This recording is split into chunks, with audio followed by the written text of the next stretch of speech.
Hello, Capricorn, Sun, Moon, Rising, and Venus signs. Kamusta po kayo? Saan po yun nasa mabuti kayong kalagayan? Welcome back po sa Star Tarot. Kung bago kayo dito, welcome din kayo. Thank you sa inyong support. I truly appreciate it. God bless you all po. Tingnan natin ang mga mensahe ninyo for today. Capricorn, po na mensahe po ninyo ay Ace of Wands. Napakaganda nito. Kasi this is a new beginning energy. So, meron kayo ditong bagong sisimulan, no? Maaaring endeavor yan, nasisimulan ninyo dito. Maaaring bagong idea yan, maaaring bagong plano, maaaring mga ganon, ano? Ano to? This new beginning energy dito is related to your creativity, no?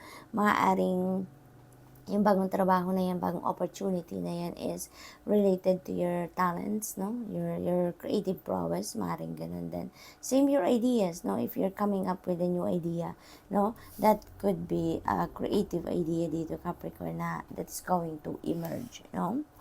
What else? We have Nine of Swords. So, Nine of Swords naman, this is anxiety, that could be stress, that could be overthinking, of overanalyzing things, Capricorn. At saka, ang ano dito, maaring you're having sleepless nights na, no? Because of that stress. Maaari din na nagigising kayo in the middle of the night dahil din sa stress na yan, Capricorn, no? So, maaaring ganyan ang sitwasyon. This could be also problema for others of you, or maaari lang din naman na hindi naman talaga existing na problema ang iniisip ng iba sa inyo, but because you are overanalyzing and overthinking, kaya maaaring ngayon kayo tuloy nagiging problemado na because of that, no? Kasi maaaring in anticipation lang yan, no? In anticipation. Maaaring iniisip nyo lang na paano kung ganito ang maging mangyari, papaano kung ganito ang maging problema, no? Yung mga ganon. Kaya, yung energy na to, not necessarily na merong existing na problema talaga. No? Maaaring ang iba lang sa inyo, nag-overthink or nag-overanalyze lang ng kung ano ang maaaring mangyari, no? So, what else for Capricorn? We have Queen of Swords. You're getting the clarity that you need dito, no? Maaaring isa din yan sa pinag-iisipan ninyo. Maaari din na meron kayong sitwasyon wherein naguguluhan lang siguro kayo, or maybe you are not certain about whatever that is na iniisip niyo, no? Kaya parang naguguluhan ang inyong isipan. Kaya ngayon, parang namomroblema kayo because of that, no? But with the Queen of Swords energy, it feels like to me na it will come, no, sa isip ninyo kung ano talaga yung kalinawan na kailangan ninyo. Maaring that will come from other people, no? Yung ganon. Kaya, maaring may mga makakausap kayo dito that is going to help you na makuha ninyo kung ano yung clarity na hinahanap ninyo. We also have High Priestess. Ayan. So, feels like, Capricorn, there's going to be downloads na parating sa inyo. May mga intuitive messages dito na parating sa inyo. And maaring yun talaga ang magbibigay kalinawan sa iyong sitwasyon. So it feels like to me that you're definitely getting the information that you need. Maaring through your intuition din yan, or maaring through your dreams. No, Capricorn, kaya ang mahalaga dito, pakinggan ninyo ang mga intuitive messages na pumapasok, no? Dumadating sa inyo, trust it, and follow it kung ano man yun. Kasi yun ang maggagabay sa inyo kung ano yung kailangan ninyong gawin, or ano yung best para sa inyo, or what is the next move na kailangan mong gawin, no? Capricorn, follow your dreams. Make sure also, no, that you pay attention to your dreams. Kasi maaari din dito, Capricorn, na merong mga panaginip kayo dito siguro lately, or maring the last few days, no? At yan ay gabay para sa inyo. Kaya mahalaga din na i-ano po ninyo, i-research po ninyo, i-google po ninyo kung anong mga elements, kung ano mang ibig sabihin ng mga elements na natatandaan nyo pa from your panaginip, because that is your guidance, no, from the divine. Yan ang maaaring magbigay sa inyo ng kalinawan dito, no, sa kung ano man yung iniisip ninyo dito sa Nine of Swords energy. So, tignan natin kung ano pa ang inyong mensahe for today. This is your final message. Capricorn, we have 1331, napakaganda, good fortune. Yay! Napakaswerte ninyo sa ngayon, ano? Hindi lang yan, swerte sa isang parte ng buhay ninyo, no? That could be in other areas of life. No? So, maaaring yan ang maghahatid sa inyo ng malakihang pagbabago ngayon. Kung ano man ang swerte na ito at sa kung ano man yung area ng buhay ninyo na merong swerte kayo ngayon, that is going to open up new doors. Kaya magkakaroon kayo dito ng major changes, no, sa buhay ninyo. Kaya magtiwala kayo, no, sa inyong mga kakayanan, sa inyong mga capabilities, sa inyong mga talents, skills, gifts. Kasi maaaring yan ang magbubukas ng pinto dito sa buhay ninyo ng panibagong chapter talaga, no, na maaaring maghatid sa inyo ng swerte, no? Maaaring ito si Ace of Wands, no? Maaaring ito yung pagmumulan ninyo ng isang malaking pagbabago sa buhay ninyo. So, good luck po. At saka, maaari din dito na makareceive talaga kayo ng advice, makareceive kayo ng input, makareceive kayo ng mga bagong impormasyon na yun ang maghahatid sa inyo ng enlightenment dito, na yun ang magbibigay sa inyo ng kalinawan sa inyong isipan kung ano man ang iniisip ninyo, no? So, Capricorn, that's all I have for you for today. Thank you for watching. Love and light. Namaste. Hello Virgo, Sun, Moon, Rising, and Venus signs. Kamusta kayo? Sana po nasa mabuti kayong kalagayan. Welcome back po sa Star Tarot. Kung bago kayo rito, welcome din kayo. Thank you sa inyong support. I truly appreciate it. God bless you all po. Pauna mensahe ni Virgo ay 8 of Cups. Ayan, napakagandang energy nito, Virgo. There is a new beginning energy dito. This is really exciting because kung saan man kayo patungo dito, kung nakikita ninyo sa card, diba, you are heading towards the light, no? So, you're heading towards something or somewhere na magiging masaya ka na dyan. Magiging masaya ka, magiging fulfilled, there could be contentment there, at saka very exciting na move ito para sa inyo, Virgo. Kasi you are you're walking away from something. Now, nakikita ninyo, meron kayong iniiwanan, may patutunguhan kayong isang bagong maliwanag na sitwasyon. So, where you are heading now, where you are coming from, no, sa ngayon, that is something or somewhere or a situation na hindi na yan nagsiserve ng inyong highest good. Kaya mas gugustuhin nyo na naiwanan yan, talikuran yan, because you know na outside of where you are now, mas marami pang opportunities para sa'yo. Mas marami ka pang magagawa, mas magiging productive ka pa, mas magiging kapaki-pakinabang pa talaga ang mga capabilities ninyo, mga talents, skills, or gifts ninyo, or kung ano man ang inyong kayang gawin, no? May maibubuga pa kayo dyan, Virgo, no? Yun ang iniisip ninyo dito. Kaya mas pipiliin ninyo na iwanan ang sitwasyon na to because there's nothing there anymore for you, no? Or wala nang maibibigay din sa iyo ang kung anumang bagay na yan, or tao, or situation na yan. Kaya mas magdedesisyon kayo na iwanan na yan, no? At pumunta kayo sa mas magandang sitwasyon. Mas maliwanag, mas magiging masaya, no? Happiness ang pupuntahan ninyo dito, Virgo. 8 of Cups, no? Ang sunod nito is 9 of Cups, which is a wish fulfillment energy.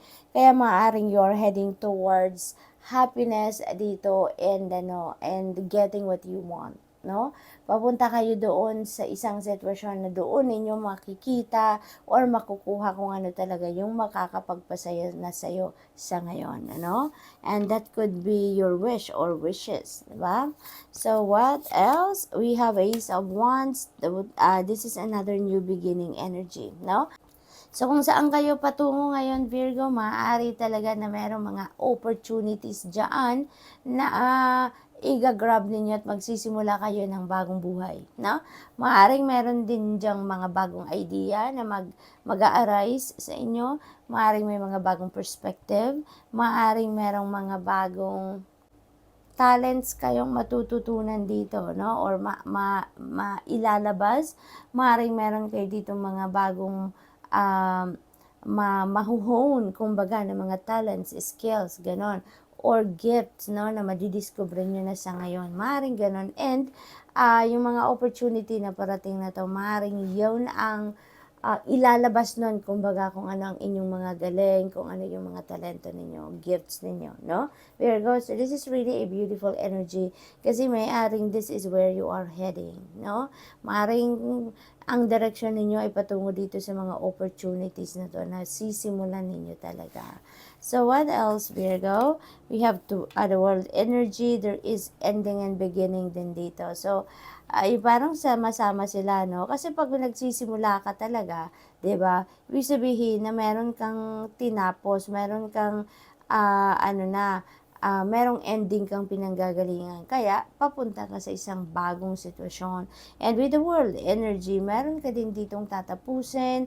Something is also coming to an end dito, you know, and it's coming to an end because maring nakumpleto nyo na, natapos nyo na, no, or nakagraduate na kayo, kumbaga dyan, kaya magsisimula kayo ng panibagong sitwasyon. Dito, you are heading towards something new din, no? You are heading towards a new phase in your life. Meron kayong bagong chapter sa buhay ninyo dito na sisimulan, just like the Ace of Wands.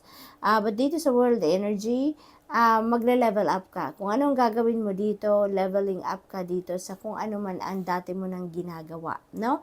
Parang mas improved na, mas exciting na, mas challenging dito ang gagawin ninyo. This is a time also of celebration, no? Kasi meron kayong mga successes dito na makakamit, no? Meron kayo ditong mga matatapos na nagagawan, kaya successful ang mga yan, no? Kaya mas excited kayo ngayon na magsimula ng panibagong endeavor, magsimula ng bagong sitwasyon, yung mga ganon. Kasi na kayo, nanggagaling kayo sa tagumpay. Kaya you are more confident na ngayon, you are more assertive ngayon, kaya excited ka din at the same time, Virgo, no? Dito din sa the world energy, maaaring meron ditong travel na gagawin ng iba sa inyo. At could be long distance travel, that could be traveling the world, no?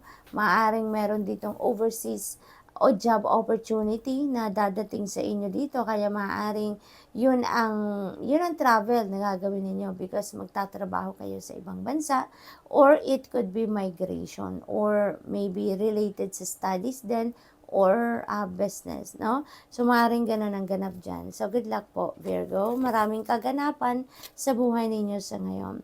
Five of Swords, this could be internal conflict. Maaaring nalilito kayo dito or malilito kayo dito, no? Maaaring maraming opportunity ang parating sa inyo. Kasi dito sa the world energy, there are a lot of opportunities and possibilities na maaring dumating sa inyo, kaya maaring yun ang ikakalito ninyo. Maaring dito manggagaling yung internal conflict na ito, no, Virgo? But you know what?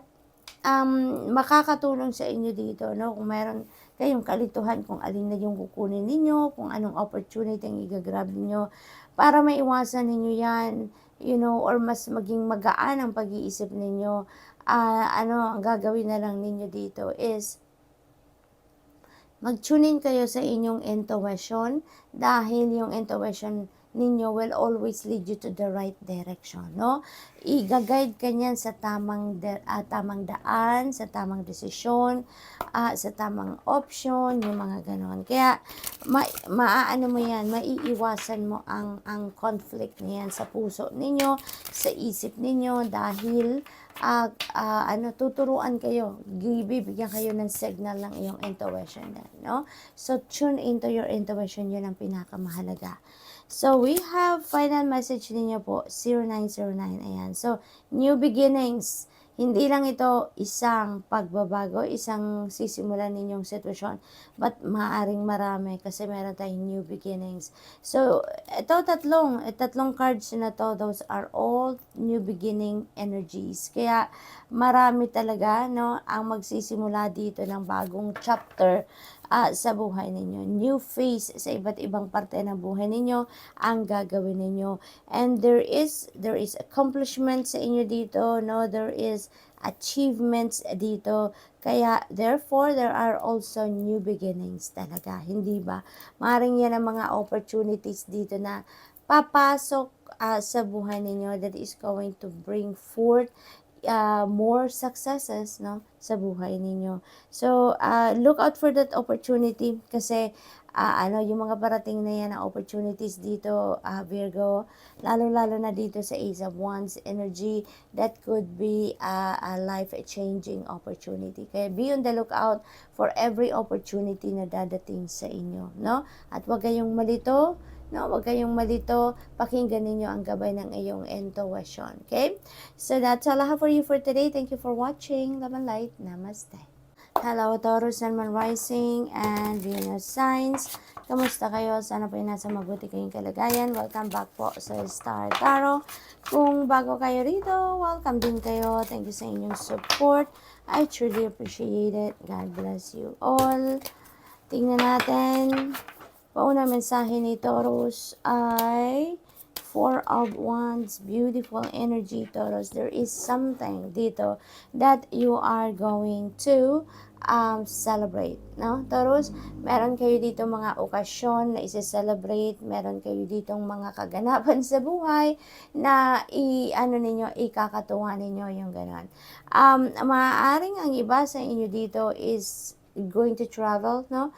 Maaaring kayo ay manggagaling pa sa ibang lugar, Taurus, and maaaring meron ditong okasyon sa pamilya or mga kaibigan, and there is going to be some kind of reunion dito of family or friends or both, no? Maaari din na may mga party dito, no? Reunion party, birthday party, maaaring ganon, or kung ano man ang celebrate ng iba sa inyo dito, Taurus, no? With the family and friends. Maaring may kasalan dito. It's either kayong ikakasal or kaibigan or ibang kapamilya ninyo, no, na maaring maimbitahan kayo. So, it could be the situation dito sa Four of Wands. Maari din na mayroon kayong accomplishments, no, may mga achievements kayo and you want to celebrate that with your family or friends, no.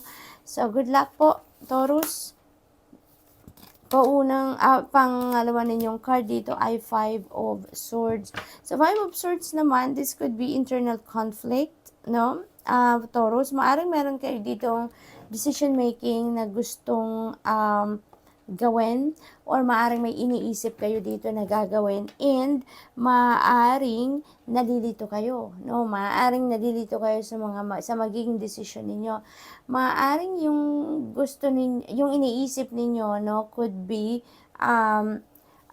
sa inyo, conflicting. Maaring yung isip at puso ninyo hindi nag-agree, no? Maaring nalilito kayo dyan. It's because siguro maaari din naman na kulang yung basehan ninyo, yung iniisip ninyong magiging decision ninyo could be wala pang konkretong basehan. Maaring ganun din ang ganap dito, Taurus. Kaya merong internal conflict dito sa inyo, no? And in cases like that as well, Taurus, makakatulong sa inyo if you're going to tune in with your intuition. Makakatulong if you are going to listen to your intuition dahil lagi at laging i-guide ka dyan sa kung ano ang tama, kung ano ang dapat, no? Para sa iyo, Taurus. So, what else? We have Two of Pentacles. Sa Two of Pentacles, maari talaga na may decision making kayong kakaharapin dito or kinakaharap nga sa ngayon, no? And maaaring you are juggling two different things or two different options dito, no? Kaya siguro nagmimini-mini mo kayo dito. Ano nga ba ang mas dapat kong gawin? Alin nga ba dito ang mas makakabuti para sa akin or alin dito yung mas pwedeng gawin ko, no, na will be beneficial for you. So, maaring yun ang ikinalilito ninyo dito, Taurus, no? Maaring, ano din kayo dito, marami kayong iniisip, marami kayong kinoconsider na other factors, kaya hindi pa rin kayo makapagdesisyon. Wala pang clarity sa isip ninyo ang sitwasyon. Maaring hindi pa ninyo na-find out kung ano talaga ang heart ng inyong sitwasyon, no, Taurus? It is also possible dito, Taurus, na marami kayong kailangang gawin, no? Marami siguro kayo, you have too much on your plate, or maaaring maraming naka-line up na gagawin kayo, and maybe nalilito kayo, ano nga ba dito yung kailangan kong i-prioritize, di ba?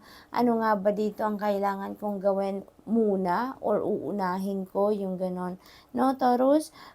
This could also be multitasking, no, Taurus? Maring ang iba naman sa inyo, kung naiiba naman ang inyong sitwasyon, maybe this is multitasking. Maybe you are juggling many things, many obligation, many responsibilities, or trabaho, no? Maring ganun din ang sitwasyon dito, okay? So, what else? We have King of Cups. Ayan. So, maybe there is a need for you to, to relax muna. There is a need for you to reflect, no? So that you'd be able to figure out ano nga ba ang mas dapat mong unahin, ano nga ba ang mas dapat mong gawin, ano nga ba yung kailangan mong i-prioritize dito, no?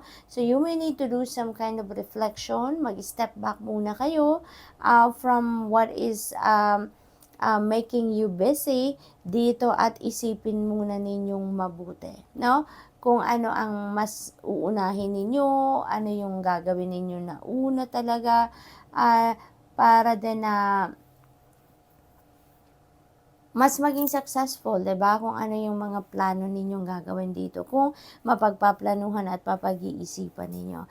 You may also need to engage in meditation dito, Taurus, no? Nasa meditative pose ito si King of Cups, kaya maaring yan din ang kailangan ninyong gawin. Mag-prayer mode kayo, yung ganon. This could also mean, Taurus, na marami kayong downloads na nare-receive dito, and maybe you are not paying attention to it, no?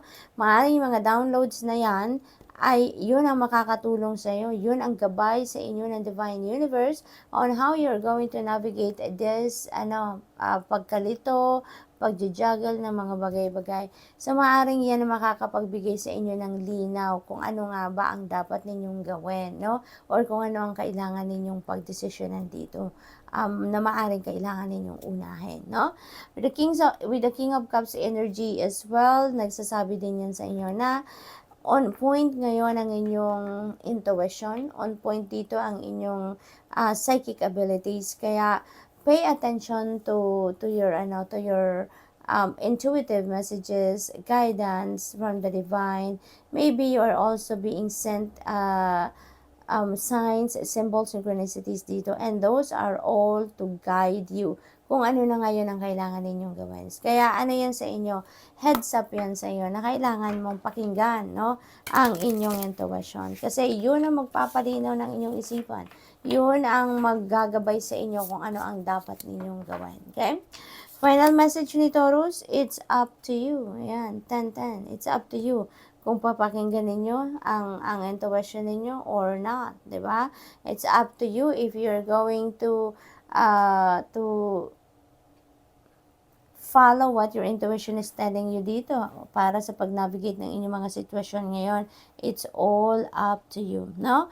Sinasabi din ng card na to na you are going to get the clarity that you need. Kaya maganda talaga to. So maaaring ang iba sa inyo, it's either makikinig kayo sa inyong intuition, susundin ninyo ang gabay sa inyo ng Divine Universe, or maybe there are people na lalapitan din siguro kayo and you're going to ask for advice, you're going to ask for